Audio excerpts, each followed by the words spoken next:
Praise thine holy name. Worship the Lord in the beauty of his holiness. Thank you, Heavenly Father. Blessed be the name of the Lord. Papurihan ka, maparangalan ka, Panginoon. Magandang umaga po sa lahat ng mga kapatid sa Panginoon, sa Mighty Warriors Christian Fellowship. Magandang umaga sa mga kapatiran dyan sa Doha, QICM, mga Raised Vision Families, na nandyan din sa Doha. Sa lahat po na naifo-forward ang pag-aaral nito, sorry po, kayo po ay nakikipag-aral sa amin. Welcome po at a blessed good morning po sa inyong lahat. Papurihan at maparangalan ng Panginoon sa ating kalagitnaan. Good morning, Sister Mariet Carlos. Tayo po'y manalangin. Nagagalak kami, natutuwa kami, Panginoon, na kami natututo araw-araw. Sasamahan mo kami sa pag-aaral na ito, Lord. Ipapaunawang mo ito sa amin ng malinaw sa pamamagitan ng kapangyarihan ng banal na Espiritu. Purihin ka, luwalhatin ka sa mga pinag-aaralan namin, pinag-uusapan namin, upang ikaw lamang, Panginoon, ang masyahan, magalak sa aming pag-aaral. Humayo pa kaming lahat, Panginoon, at ito'y aming i-share sa mas nakararami. Mapurihan ka at maparangalan sa aming kalagitnaan sa pangalan ng Panginoon Kristo. Amen. Amen. Yan. Good morning. Kaaga ng mga nasa Pilipinas. Ayan, Sister Mariet Carlos, Sister Evelyn Oblea, Sister Irene Javier Bautista. Ayan. Magandang umaga kay Sister Tess na nandito sa Sydney. Ayan. So maganda po ang ating topic kahapon na ang sinasabi sa atin ng Panginoon, kapag ang utos ng Diyos ay nasa puso at hindi tayo lumalayo sa Kanya, bakit nga ba hindi natin mauunawaan ang kalooban niya? At dahil ang salita ng Diyos ang siyang tanglaw sa atin at patnubay, liwanag na tumatanglaw sa landas ng ating daraanan. Kaya nga, mahalagang salita ng Diyos. We read by ourselves at kasama rin tayo na nag-aaral ng Kanyang salita. Sa lahat ng pagkakataon na pwede tayong makapakinig, gawin natin yon para sa ikabubuti natin. Para lalong maging malawak ang ating pangunawa sa Kanyang mga salita. Tapos, doon sa Psalm 143 verse 8, ay humingi tayo ng patnubay sa daang matuwid. Hihingi talaga tayo. Nasa sa atin yon, di po ba? Kaya nga ang sabi doon sa, basahin po natin uli yung Psalm 143, verse 8. Basahin po natin, Psalm 143, verse 8, para po ma-recall natin. Sabi po dito, ako ay umasa sa iyo nagtiwala, na kung umumagay ipagugunita, yung pag-ibig mo na lubhang dakila. Ang aking dalangin na sa iyo'y hibik, patnubayan ako sa daang matuwid. Ayan. So, importante po ito sa atin. Humihingi tayo ng patnubay sa daang matuwid. Hindi balo-baluktot, yung ganun. Para every time we make a step, ay makasisiguro tayo na ito ay kalooban ng Diyos at hindi tayo gumagawa ng anumang desisyon na sarili lamang natin. Na sarili lang natin. Ayan. Nandyan pa sina Sister Nitz Reyes, Sister Jean V. Almario. Ayan. Maraming salamat. So, ngayong araw na ito, sapagkat yan, nireview ko lang yung kahapon, pinag-aralan natin yung Psalm 37 verse 31 na ang salita ng Diyos ang magiging patnubay natin. Salita ng Diyos ang tanglaw sa atin at patnubay sapagkat ito ay maliwanag. Excuse me po. Awit 119, 105 at saka 130. Psalm 105, Psalm 119, 105. Tignan po natin uli yun. Psalm 119, verse 105. Meron pang isa, 130. Hindi ko nadaanan yun kahapon. Psalm 119, binasa muna natin yung verse 105.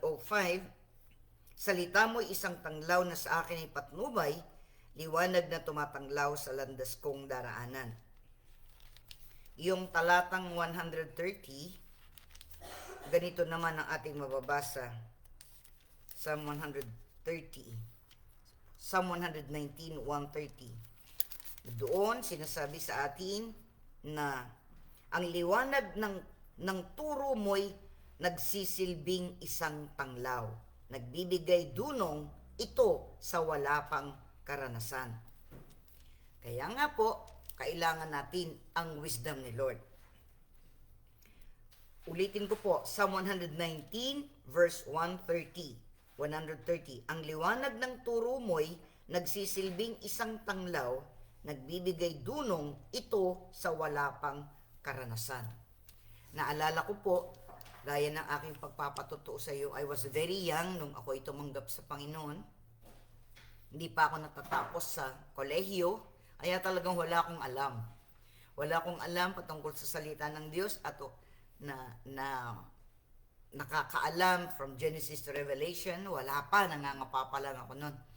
At ganun din, bata rin ako, I mean, in age, sa edad at sa pananampalataya, bata pa lang ako. Pero po, sinasabi ng salita ng Diyos, kapag talagang hinahanap natin ang kalooban niya, bata man ang ating edad, ika nga, we're very young, wala pa po akong 20 years old at that time.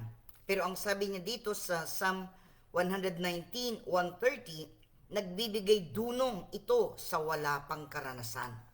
Kaya nga, ipaliliwanag sa atin ng Panginoon kasi talagang hiningi ko yan. Ano ba talagang gusto mo para sa buhay ko? Meron ng mga nakahanda na kailangan gawin. Dahil nga po nagtapos na ako, gusto ko naman na mag-review para makapasa sa accountancy. Para maging certified public accountant. Bakit nga ba tayo nag-aaral kung hindi natin tatapusin na lahat, pati na yung pag-e-exam? So ready na lahat yan, yung titirahan, yung matrikula, lahat, iniready na lahat yan sa akin. Pero, nagtanong ako sa Panginoon, Panginoon, ano ba ang dapat? Magre-review ba ako o magtatrabaho? Yan ang tanong ko. Hindi ko alam eh. Kaya sabi ko, Lord, kung kalooban mo na ako ay mag-exam, yes, mag-exam ako. Ready ako, mag-review, mag-exam. Nire-ready ko yung sarili ko. Ngunit, kung meron kang ibang paraan, bigyan mo ko kasi hindi ako marunong mag-apply. Saan ako pupunta? Papaano? Gaano? Ang dami kong tanong. Talaga. Napakarami kasi nga, hindi ka pa nga matatapos ng kolehiyo. So marami kang talagang itinatanong sa Panginoon, ano ba talaga ang gusto mo para sa buhay ko? Really, I really ask. I don't know anything. Kaya nga, the wisdom that comes from God, sinasabi niya, the fear of the Lord is the beginning of wisdom. Kaya nga, doon sa Santiago, chapter 1, verse 5. Let's go there. Santiago, chapter 1, verse 5. James, chapter 1, verse 5. Ngunit kung kulang ng karunungan, ang sino man sa inyo, humingi siya sa Diyos at siya'y bibigyan, sapagkat ang Diyos ay saganang magbigay at di nanunumbat. Ayan. So, ito po. Minsan talagang aaminin natin sa Panginoon na wala tayo talagang alam. Yun naman ang totoo, lalo na sa aking karanasan. Sabi, ngunit kung kulang ng karunungan ang sino man sa inyo, humingi siya sa Diyos at siya'y bibigyan, sapagkat ang Diyos ay mas saganang nagbibigay ng di nanunumbat. If any one of you, if any of you lack wisdom, let him ask of God.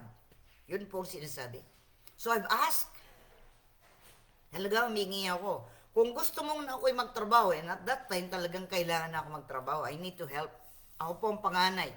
Gustong-gusto ko talagang magtrabaho para makatulong ako sa aking mga magulang dahil meron pa akong 4 na kapatid na pinag-aaral din. Kaya nga bilang panganay, nangangarap ako na magawa ko yung mga bagay na ito para sa aming family, para sa aking sarili at para sa aking family. But I ask the Lord, ano bang gusto mo? Yung side ng pagre-review at pag-exam, nando na yon, given na yon, ika nga, inihanda na yon ng aking mga magulang. Pero ano ba ang kalooban ni Lord? Yun ba ang gusto niya? Ako ba ay kailangan mag-review at mag-exam? Anong kahihinatnan nun? Hindi ko rin alam, di ba? Basta ang alam ko lang, magta-try ka, gawin mo yung best mo. On the other hand, nag-aalanganin din ako dahil gusto ko na rin magtrabaho para makatulong. Pero ang tanong ko na naman, saan ako mag-a-apply? Kanino? Saan? Maraming tanong. Papaano? Anong kumpanya? Lahat. Wala pa akong karanasan sa pag-a-apply. Sa bagay, nagkaroon ako ng konting experience sa pagtatrabaho dahil nung third year college ako, nagtrabaho ako. At kaunti sa isang car insurance company, parang ganun. Insurance. Marami yon. Lawyer yung may-ari noon, tapos may insurances. Marami yung business niya. Doon lang kami noon sa Angeles City. So, naranasan ko magtrabaho. Pero, nag-stop ako. Kasi nga, yung mga grades ko bumaba. Siyempre, maghapon ako nandoon, tapos papasok ako ng gabi. Kaya, nagiging mahirap sa akin ng mag-concentrate. So, nag-stop ako doon. Dahil nga sabi ko, kailangan tapusin ko muna yung pag-aaral ko. Pag natapos ako ng pag-aaral, at saka ako mag-a-apply. So, sandali ko lang ginawa yun. I think, ang sweldo namin nun, alam niyo kung magkano? 4 pesos a day. Nadatnan niyo po ba yun? 4 pesos, I think. 4 pesos a day. Can you imagine? 4 pesos. 4 na piso. 4 na piso lang sa isang araw. Well, anyway, kahit pa paano nakatulong yun. But I stopped kasi nga, yung mga grades ko bumababa, ayaw ko namang masacrifice yung aking pag-aaral. So, nakaranas ako ng magtrabaho. Kasi may nag-refer sa akin. May nag-refer lang sa akin yung mismong aking professor. Naghahanap kasi ako, so humingi ako ng tulong sa kanya. But this time, matatapos na ako sa college. Siyempre, hindi naman ako aasa kahit kanino. And especially, nung una ako nagtrabaho, wala pang Panginoon sa akin bilang sarili kong tagapagligtas. So, 1 semester before graduation, doon lang ako na born again. Kaya nga nagbago lahat ang plano ng buhay ko. So I've asked the Lord, ano ba ang gusto mo, Lord? Papaano, gaano? And the Lord has answered my prayer. Ang galing talaga ni Lord. Mayroong isang supervisor ng isang company na pumunta sa aming eskwelahan. Diretso siya sa accounting. Ibig sabihin nun, hinanap niya yung dean ng accountancy para humingi ng tulong sa kanya na mag-refer ng mga mag-graduate, bagong graduate, para magtrabaho sa kanilang planta dito rin sa doon sa Angeles City. So, alam niyo po ba, ako yung inisip ng aming dean. Kaya nung hapon na yon, pinatawag niya ako at sinabi niya sa akin, heto, meron akong pa-a-apply sa iyo na trabaho. Glory to God. Alam niyo po, talagang God answers prayers. So, tinuloy-tuloy ko po yan. Tinanong ko pa naman siya, paano niyan So, hindi po ako makakapag-review, hindi ako makakapag-exam. Sabi niya, nasa sayo yan. Sabi niya, kung gusto mo, eto, i-refer kita dito sa trabahong ito, bibigyan kita ng recommendation letter. Para sigurado na, biro niyo po, ang dami-daming estudyante, akong inisip niya. Sa palagay niyo ba, na naisip lang niya yun, o pinaisip ng Panginoon sa kanya na ako ang tawagin at ako ang mag-apply? Kaya nung nag-graduate ako, naipasa ko po lahat yun, pumunta na kami ng Maynila, yung kaibigan ko, sinamahan niya ako. So, bago po ako mag-graduate, lumapit na yung supervisor niya at sinabing, tanggap na ako sa work. So, after graduation, 2 weeks after graduation, nagtatrabaho na ako. That was the path na gusto ng Panginoon sa akin. I have asked it of the Lord, and ang trabaho po ang lumapit na sa akin. Hindi po ako naghanap. Inihanap ako ng Panginoon. Dagdag pang bonus yun, ika nga, talaga napakabuti ni Lord. Doon po sa same company na yun, kasi malaking kumpanya yun, at marami siyang mga branches, ika nga, pati na yung civil engineering, dahil doon ginagawa pa nun yung NLEX, ginagawa pa nun. Kaya merong ibang departments na nando doon aside doon sa amin. Sa amin separate, sa kanila separate, pero within the same compound. Doon ko po, doon ibinigay sa akin ni Lord si Pastor Ville. Doon po siya nagtatrabaho. He was a civil engineer. Kaya nga, sinabi ni Lord, in all thy ways acknowledge Him and He shall direct thy path. Masasabi ko po ito ng tuwiran, ng walang pag-aalinlangan, sapagkat napakabuti po ng Panginoon. If anyone lacks wisdom, let him ask of God. Kahit bata, kahit matanda, kahit na anong edad. Okay, so proceed tayo. Awit 25. Awit 25, verses 4 and 5. So ganito po ang ating panalangin. Let us pray this way. Meron din po sa Bible niyan. Basahin po natin.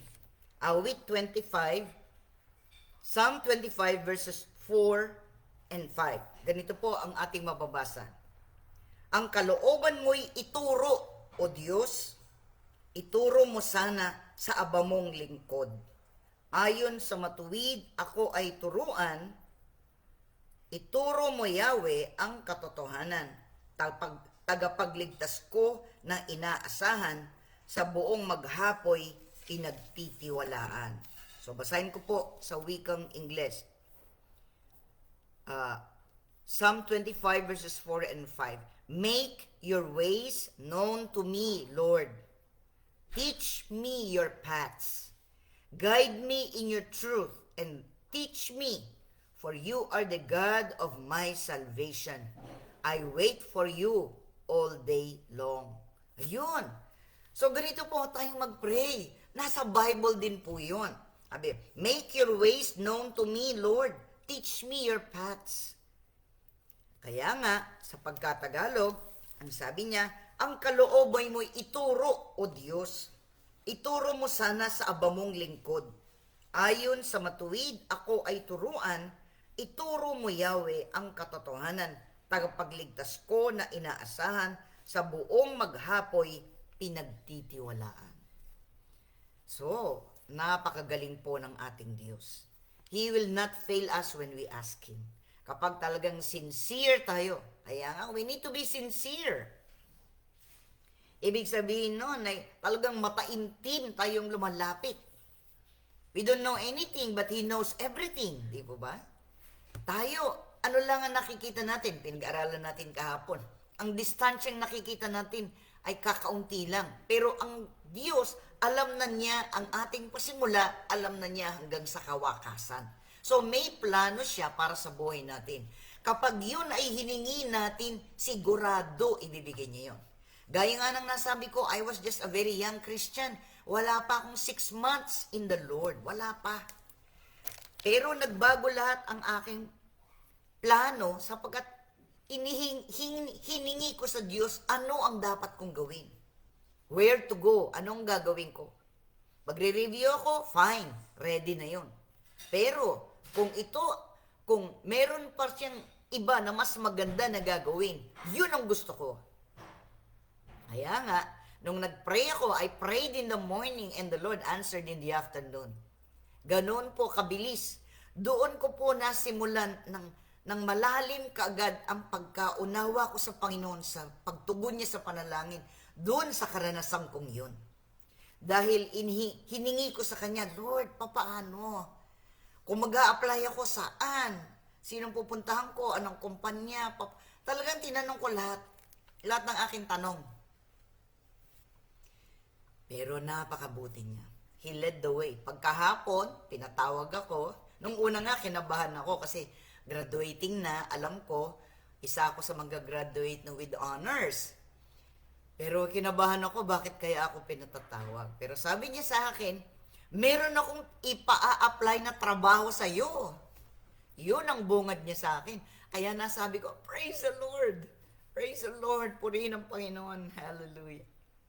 Kaya, binigyan pa niya ako ng recommendation letter. Hindi ako humihingi. Everything. So, we showed up in the place, nagpa-interview, tapos nag-exam, tapos nag-medical. Kaya nung a day or 2 before graduation, habang kami nagsasanay ng graduation, ay pumunta yung supervisor na yon at hinahanap ako. At pagkatapos sinabi niya, pasado ako, magtatrabaho na ako. 2 weeks after graduation, kasi nga, lalakarin mo pa yung medical mo, punta ka sa sa Maynila, lahat ng yon. Medical ka, dental, lahat. Kaya after 2 weeks, I was already working. Kaya doon ko po talaga naranasan. If any one of you lacks wisdom, let him ask of God. Humingi ka lang, God will guide you. Kaya itong panalangin na ito, ang kalooban mo'y ituro, O Diyos, ituro mo sana sa aba mong lingkod. Ayon sa matuwid, ako ay turuan. Ituro mo, Yahweh, ang katotohanan, tagapagligtas ko na inaasahan sa buong maghapoy, pinagtitiwalaan. Kaya gawin nating panalangin yon. Lord, let it be our prayer all the time. Sa mga magulang naman, sa kanilang mga anak, ganun din, i-share nyo yan sa inyong mga anak. Alam nyo po, kapag ang Panginoon, ang inuna natin sa lahat ng bagay, sure. Dadalhin niya tayo sa tamang landasin, hindi tayo maliligaw-ligaw, at ang mga decision natin in life, ganun din. He gave me a job, di ba? Binigyan niya ako ng trabaho. Binigyan din niya ako ng lifetime partner in that area as well. Kaya, napakabuti po ng Panginoon. Mas marami pa ang kanyang binimigay. Kaya nga, dun sa pinag-aralan din natin kahapon, call on me and I will answer you and I will show you great and mighty things thou knowest not. Yung hindi mo alam, ipapaalam ko sa iyo. Yung plano ko, ipapaalam ko sa iyo. Yun po ang sabi ng Panginoon. Kaya lang nga, ang kailangan natin ay tumawag sa Kanya. We have to depend on Him. Very sincere tayong lumapit sa Kanya, sapagkat sigurado naman, hindi niya tayo tatanggihan. Siguradong sigurado, ipaalam niya sa atin ang best para sa atin. Ngayon, dumako tayo sa Romans chapter 12, verses 1 and 2. So, dito, makikita natin, napapaloob dito yung kalooban ng Diyos. Alam natin itong talatang ito, Romans 12, 1 and 2. Kaya nga, mga kapatid, alang-alang sa masaganang habag ng Diyos sa atin, ako'y namamanhik sa inyo. Ialay ninyo ang inyong sarili bilang handog na buhay. Banal, banal at kalugod-lugod sa Kanya. Ito ang karapat-dapat na pagsamba ninyo sa Diyos. Huwag kayong umayon sa takbo ng mundong ito. Mag-iba na kayo at magbago ng isip upang mabatid ninyo ang kalooban ng Diyos. Kung ano ang mabuti na kalulugod sa Kanya at talagang ganap. Alam na alam po natin ang talatang ito. Pero ngayon, anong gusto ng Panginoon sa atin? Para isiwalat niya, sabihin niya sa atin ang mga plano niya para sa buhay natin. Ganito ang ating gagawin, sabi niya, na ialay natin ang ating sarili sa Kanya. Lord, I offer my life to you. Di ba may awit tayo, Lord, na ganon? Lord, I offer my life to you. Everything. Give it to your glory. Kapag ka sinasabi ko lang, hindi ko natatandaan, but if I will sing it, naalala ko. Lord, I offer my life to you. Yung ganon ang tono ng awit. Ino-offer mo talaga. You have to offer everything, even your very life. Itong katawan na ito, ihandog natin. Kapag ginawa natin yon, kasi when we offer our lives to the Lord, everything will change, di ba? Alam naman natin, we were born again, we accepted the Lord as our personal Savior and Lord of our lives. Ngayon, babaguhin na tayo ng Panginoon. So the step that we need to take is to offer our lives as a living sacrifice, holy and acceptable to Him, which is our reasonable act of worship. Tapos, ang kasunod nun, sabi niya, huwag kayong umayon sa takbo ng mundong ito. So, babaguhin natin ang ating pananaw, ang ating mga decisions, lahat. Babaguhin natin yan. Gusto nating umayon sa kalooban ng Diyos. A complete change of mind. Yun ang sinasabi sa atin ng Panginoon. At dito maraming nagkakatalo, ika nga. Kasi kapag hindi ka kumbinsido, natural, kung hindi ka kumbinsido, ay mag-aalinlangan ka. But you have to make up your mind, ang sabi ng Panginoon. Basahin ko po sa English. Therefore, brothers and sisters, in view of the mercies of God, I urge you to present your bodies as a living sacrifice, holy and pleasing to God. This is your true worship. Do not be conformed to this age, but be transformed by the renewing of your mind, so that you may discern what is the good, pleasing, and perfect will. Kaya may step siya kung makikita nyo. Good, pleasing, and perfect. Siyempre, saan ka dyan? Diba? Okay na ba sa iyo yung good? Sana wag lang. Pleasing, yung katanggap-tanggap sa kanya, ay, that's an additional point. And lalo na, perfect, yung ganap, fitted for you, suitable for you. Kumbaga, tailor-made for you. Diba ngayon, karamihan ng mga damit ay ready to wear. Wala na tayong, hindi na tayo, madalang na lang tayong pumupunta sa mananahi, ika nga. Na nagpapasukat ka talaga ng gano'n, sakto lahat, sa balikat, sa dibdib, sa waistline, sa haba ng laylayan, tailored yun. Kaya kapag gano'n, perfect. Kaya lang, syempre, kapag tailored, mamimili ka ng tela o bibili ka ng tela, mamimili ka ng design, ano ba ang gusto mo? Lahat ng yun, di ba? So, hindi na natin yun pinoproblema. Punta na lang tayo sa mga malalaking mall, maghahanap na lang tayo ng ready to wear. Ibig sabihin nun, tignan mo yung size, tignan mo yung sukat mo, kapag fit sa'yo, bibilin mo na. Karamihan ng mga tao ganun po. Ready to wear, anytime kunin, bilhin, kasya na, pwede na. Kahit kuminsan mahaba yung manggas.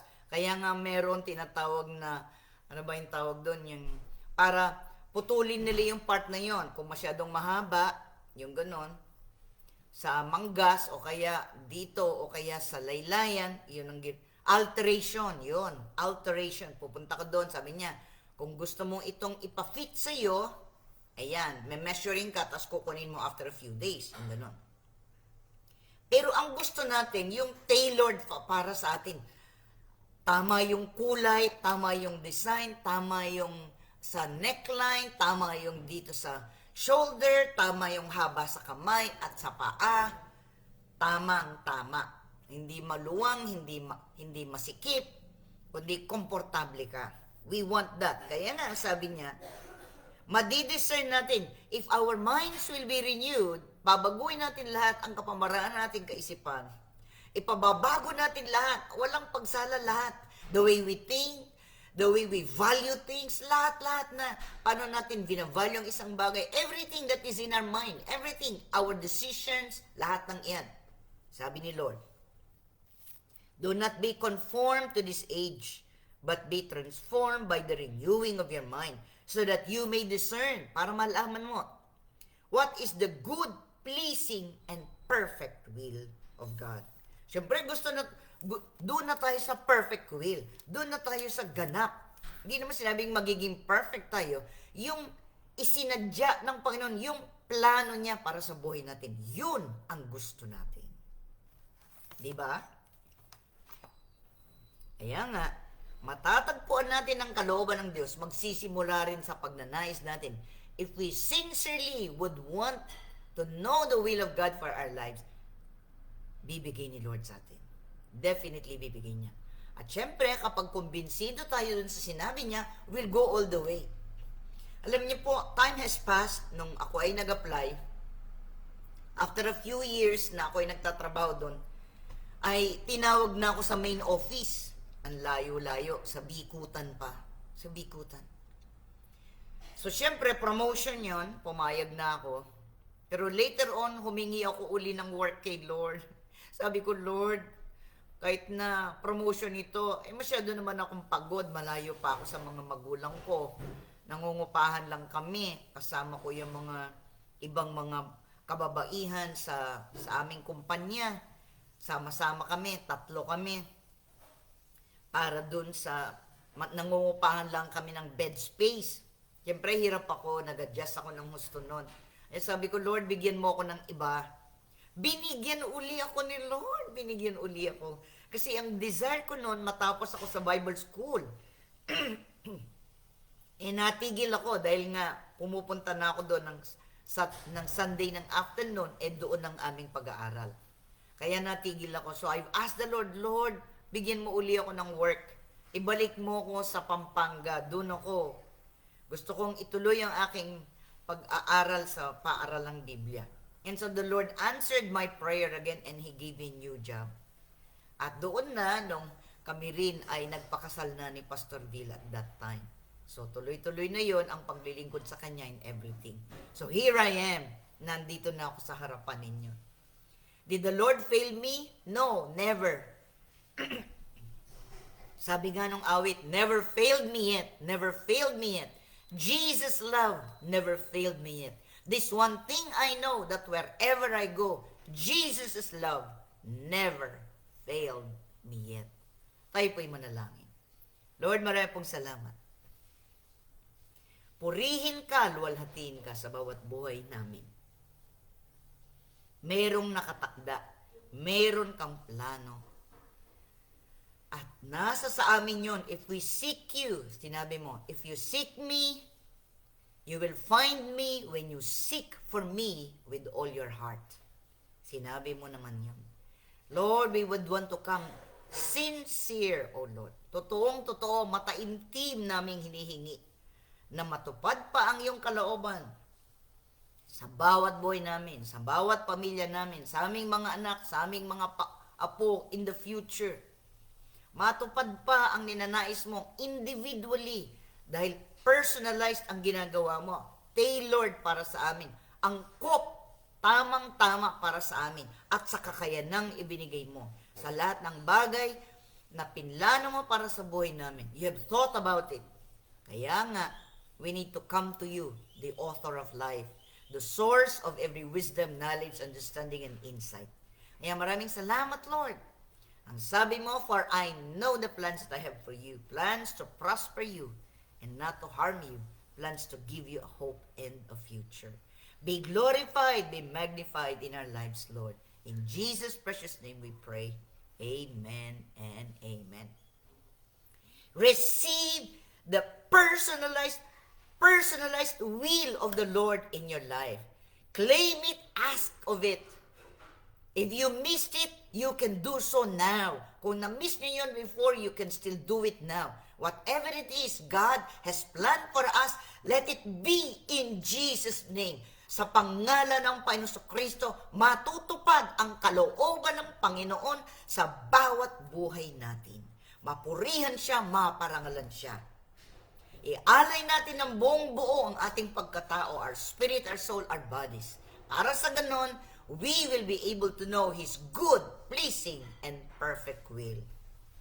In Jesus' name, in Jesus' name, in Jesus' name, amen and amen. Maraming pong salamat sa inyo na nandiyan. Nag-greet ko na po yung iba. Yung hindi ko lang po nag-greet, Sister Novi Zaratan. Ayan. Maraming salamat. Andyan kayo. Hallelujah. Nothing is impossible when you put your trust in God. Nothing is impossible when you trust Him in His Word. Sister Nitz Reyes, andyan din siya. Ayan. Praise God. Thank you po sa inyong lahat. God bless you po. I'll see you next week. Niiwan ko po sa inyo ang salita ng Diyos. Keep on studying it kung kinakailangan. Bye for now. God loves you very much and He wants the best for you and for me. Bye for now.